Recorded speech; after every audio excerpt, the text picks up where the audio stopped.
नमस्कार, मैं हूं मनोज मनु। बड़ी बहस में स्वागत है। इसमें कोई शक नहीं है कि प्रधानमंत्री नरेंद्र मोदी दुनिया भर में अपने नाम का डंका बजाने के लिए कोई कोर कसर नहीं छोड़ते हैं।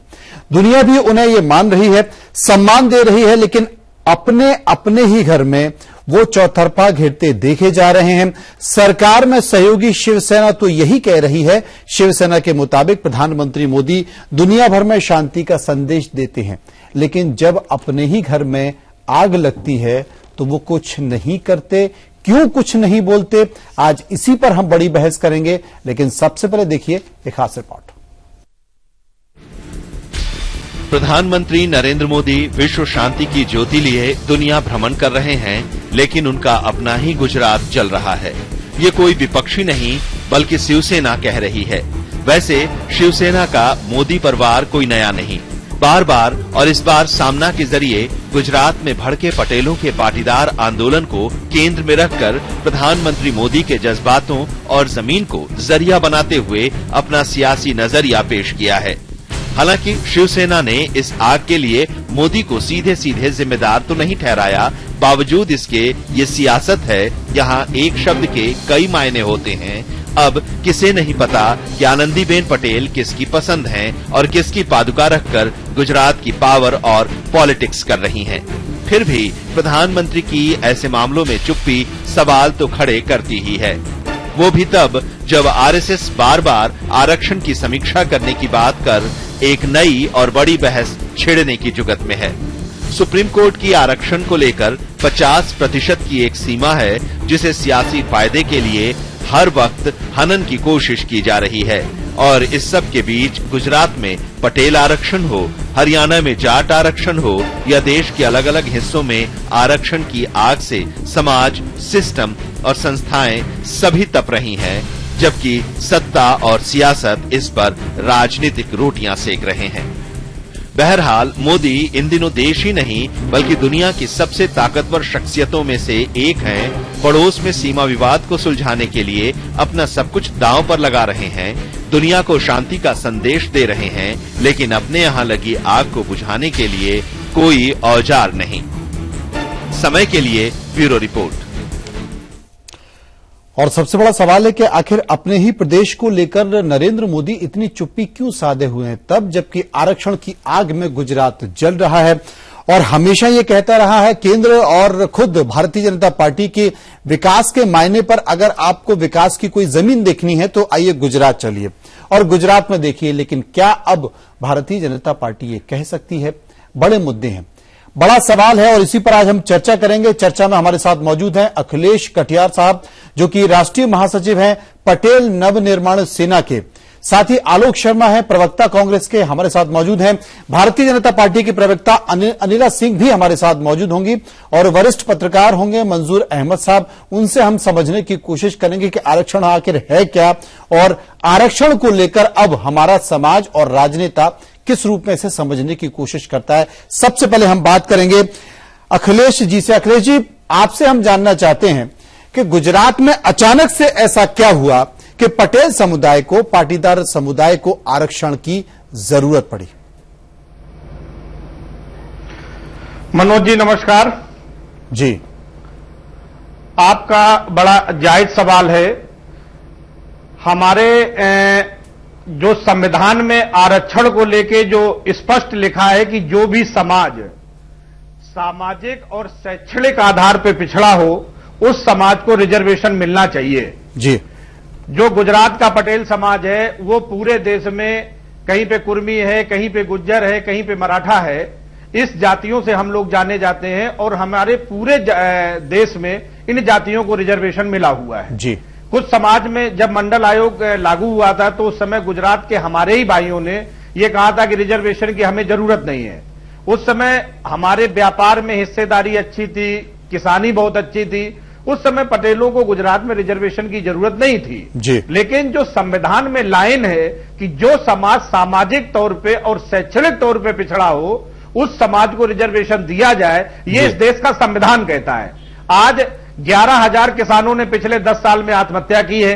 गुजरात के अंदर जो छोटे व्यवसाय थे पटेलों के वो कम हुए हैं। गुजरात के अंदर जो सरकारी नौकरियां हैं उनमें पटेल समाज की हिस्सेदारी ना के बराबर है, ना आईएएस है, ना पीसीएस है, ना ब्यूरोक्रेट्स है, ना पुलिस में है।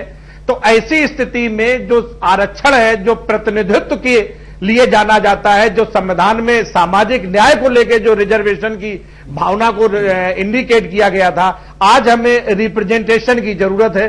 गुजरात में पटेल 5% सक्षम है, बाकी 95% पटेल वहां के जो विकास की जो आज की धारा चल रही है उससे पिछड़ गए हैं। इसलिए हमें संवैधानिक मांग है कि हमें रिजर्वेशन दिया जाए। संवैधानिक मांग है तब जबकि 40 आपके विधायक हैं, 7 मंत्री हैं, खुद मुख्यमंत्री भी उसी वर्ग से आती हैं। जी, तब भी आपकी मांग है। जो ये 40 एमएलए हैं, हमारी मुख्यमंत्री हैं, ये हम मानते हैं कि विधायिका के अंदर हमारा हिस्सेदारी अच्छी है, लेकिन जो नौकरियों में है, आप कितने आईएएस गुजरात में पटेल हैं उसका आंकड़ा निकाल लीजिए, कितना पीसीएस है, कितने नंबर 1 में है, कितने उसमें डॉक्टर हैं, कितने इंजीनियर हैं, वहां पे हमारी हिस्सेदारी 2-3% भी नहीं। अच्छा, मोदी जी से कभी इस बारे में आपकी बातचीत हुई हो? आपके संगठन के नेताओं की बातचीत हुई हो? मोदी जी ने अब तक क्या कहा? वो चुप्पी क्यों साधे हुए हैं? अब इस बारे में तो बेहतर जवाब मोदी जी ही दे सकते हैं। हमारी कभी उनसे कोई बातचीत नहीं हुई। जब से हमने आंदोलन चलाया तब से तो हमें देशद्रोही बना के, गुजरात विरोधी बना के, उस देश में जहां भी हम रैली करने जाते हैं हमें परमिशन नहीं देते। हम गुजरात में कोई कार्यक्रम हो, सभा हो, अब यहां तक मनोज भाई मामला आ गया है कि जेल भरो आंदोलन करने के लिए भी कहते हैं कि आप परमिशन मांगिए। अब हम जेल भी नहीं जा सकते। ये है मोदी जी का मेरी गुजरात। एक चीज समझ में नहीं आ रही है, एक सफाई कर्मचारी से लेकर और अमेरिका के सर्वोच्च पद पर बैठे ओबामा तक मोदी जी हर किसी को संबोधित करते हैं और समझाने की भी कोशिश करते हैं, लेकिन गुजरात इतने दिनों से जल रहा है, मुझे लगता नहीं है कि अब तक उन्होंने कुछ कहा। जब हरियाणा में अभी एजिटेशन हो रहा था तब भी यही कहा गया था। गुजरात जो है, हमारी पूरी सहानुभूति है। पटेल जो समाज है वहां पे, पाटीदार समाज जो है वहां पे। पर आपको भी मनोज जी पता है अच्छी तरीके से कि ये जो एक सामाजिक समस्या है, अगर इसका प्रशासनिक हल ढूंढना पड़ेगा तो कमेटी गठित होती हैं, बहुत सारी कमीशंस बैठती हैं, तब एक नतीजे पे आया जाता है।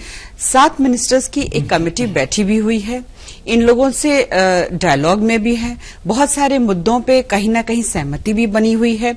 अभी एक टोटल कंक्लूजन पे वो नहीं आ पाए हैं, परंतु अगर हर चीज का रास्ता जो है एजिटेशन हो, हर चीज का रास्ता अगर ये हो कि आप निज या सरकारी संपत्ति को नुकसान पहुंचाएं, जान माल का नुकसान पहुंचाएं, जो डेली रूटीन की लाइफ है उसको बिल्कुल फुल स्टॉप कर दें, तो ये एक गलत उदाहरण पैदा होता है।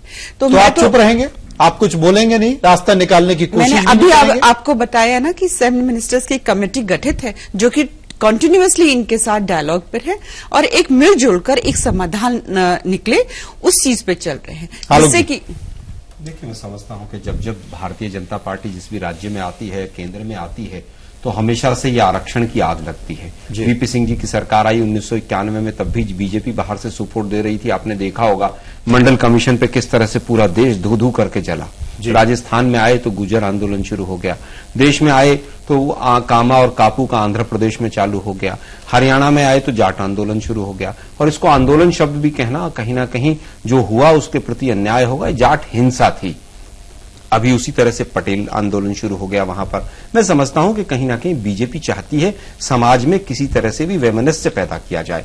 पिछले 1 साल से ये आंदोलन चल रहा है। अभी भी बीजेपी की प्रवक्ता महोदय, हमारी बड़ी बहन है, वो कहती हैं कि साहब हमने तो 7 लोगों की कमेटी बना दी। अरे भाई, वो जेल भरो आंदोलन की बात कर रहे हैं, आप कमेटी की बात कर रहे हैं। आप उनके ऊपर राजद्रोह, राष्ट्रद्रोह के केस लगा रहे हैं आप एक तरफ, और दूसरी तरफ आप उनको परमिशन नहीं दे रहे हैं। एक बहुत अच्छी बात सामने निकल कर आई तमाम पूरी चर्चा में कि गुजरात का जो मॉडल था उसकी हवा निकल गई है। आज सुप्रीम कोर्ट ने क्या कहा कि देखिए साहब, सूखे के आंकड़े केंद्र सरकार गुजरात के नहीं देती है।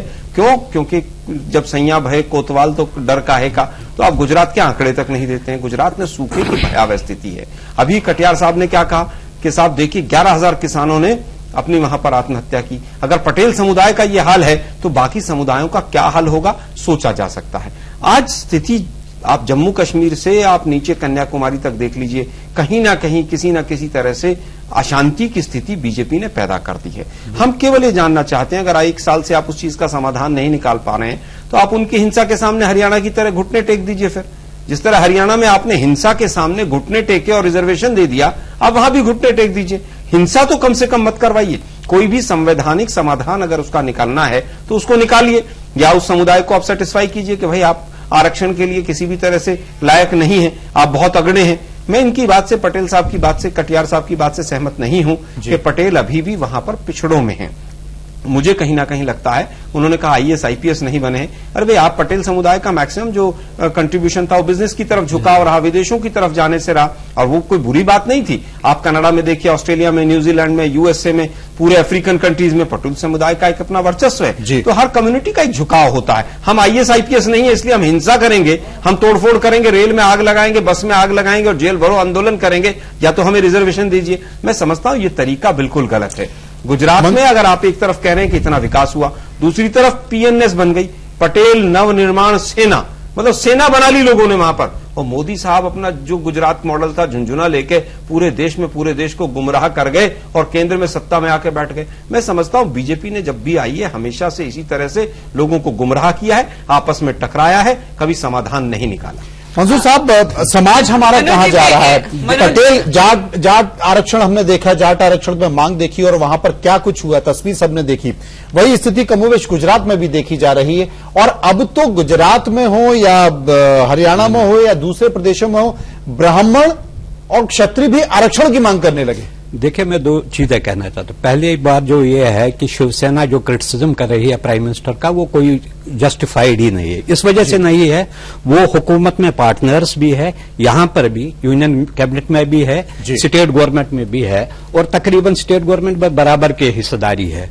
वहां पर आप देखें किसानों की हालत क्या है, पानी की किल्लत है, वो सारा कुछ ये जो है एक तरफ प्राइम मिनिस्टर का क्रिटिसिज्म कर रहे हैं, स्टेट गवर्नमेंट का क्रिटिसिज्म कर रहे हैं, लेकिन गवर्नमेंट में अपने सारे पर्क्स और बेनिफिट्स जो है वो भी लेते हैं। नहीं, लेकिन एक मंजूर साहब, एक बात तो है ना कि क्या प्रधानमंत्री महोदय के, क्या नरेंद्र मोदी के मन में ये बात नहीं आती? अब आपने जो बात कही है ये सही है। मन की बात हर बार करते हैं, क्या मन की बात में इसका जिक्र नहीं होना चाहिए? पिछले 1 साल उनका प्रिय प्रदेश, जिसमें वो 10 साल से ज्यादा मुख्यमंत्री रहे हैं और वो राष्ट्रीय मंचों पर गुजरात की तारीफ करते रहे हैं कि एक बार गुजरात में ठहर कर तो देखिए उस गुजरात की क्या हालत हो रही है। गुजरात जल रहा है।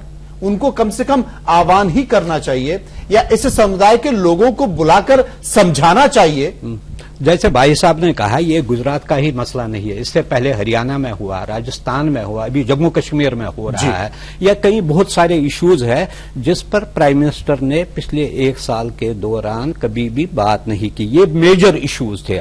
हालांकि वो हर महीने मन की बात का वो जो प्रोग्राम चल रहा है उसमें ये जो मेजर इश्यूज इस वक्त कंट्री को सामना करना पड़ता है, इसके बारे में कभी भी उन्होंने वजाहत नहीं की। उनका स्टैंड क्या है इसके बारे में कभी भी नहीं कहा। और ये जो है रिजर्वेशन का मसला, ये बढ़ रहा है, कभी जाट, कभी अब ये पटेल बरादरी कह रही है, और पता नहीं कौन कौन सी और जो कम्युनिटीज है जो इसकी मांग कर रहे हैं। हुकूमत को एक क्लियर कट पॉलिसी होनी चाहिए। दूसरी बात ये सही है कि अगर बाहर भी जाए, जब तक मुल्क के अंदर हालात ठीक न हो उसका इम्पैक्ट बाहर के मुल्कों पर भी नहीं पड़ेगा। ये बड़ा सवाल है। लेकिन सुप्रीम कोर्ट ने भी जाट आरक्षण पर केंद्र के फैसले को अवैध करार करते हुए कहा है कि आरक्षण के हर पहलू पर विस्तार से चर्चा होनी चाहिए, समझना चाहिए कि समाज पर इसका क्या असर पड़ रहा है। एक छोटा सा ब्रेक लेंगे, ब्रेक के बाद वापस आएंगे तो चर्चा इसी पर करेंगे।